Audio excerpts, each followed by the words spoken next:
dun sa kulungan niya para hindi na kayo makagat. Iniwan ako ni Jackie.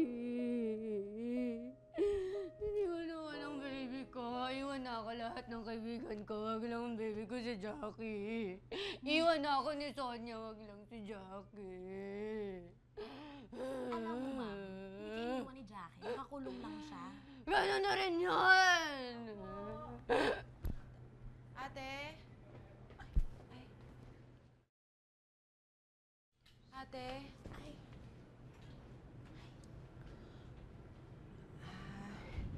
Ate, bukas po yung gate nyo kaya pumasok na lang ako.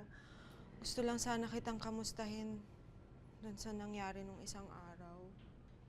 Nakalimutan ko na yan. Pati yung pagiging magkapatid natin, kaya nalimutan ko na. Ate, Pinaupo ba kita? sabi ko nga. Ate, sorry na. Sana mapatawad mo ko. Magiging okay lang ako kung aalis ka na. Alis.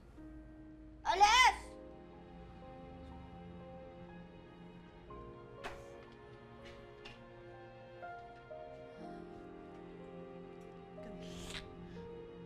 ma'am, akala ko ba ayaw mo nang iniiwan? Ba't pinaalis mo si Ma'am Sonia? Gusto mo sumunod? Ha? Gusto mo sumunod? Alisin ni kita? Palayasin ni kita? Sinasara ko lang. Tayong dalawa lang dito, wala. Yan, di ba? Wala nang papasok. Tayo lang. Ma'am, Oh! eto Kagalit? Galit ka ba? Hindi ko Hindi ako mabasa. galit. Oh! Okay, fine.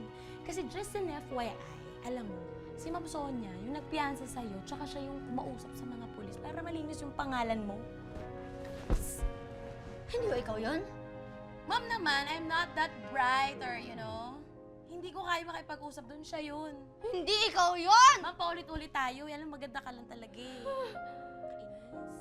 Hindi ikaw yun. Hindi ikaw yung gumawa noon. Aray ko,